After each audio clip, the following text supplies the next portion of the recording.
IFM News. IFM News. IFM News. Lokal.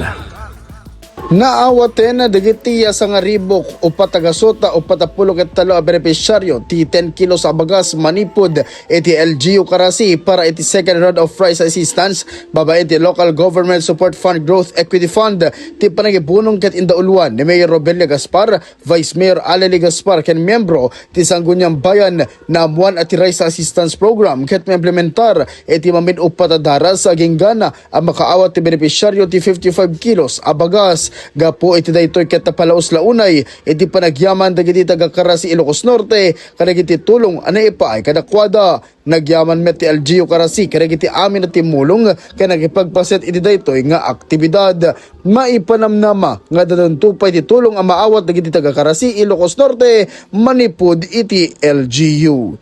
Para iti IFM News, Idol Lawrence Martinez tatak IFM. IFM News. IFM News. IFM News.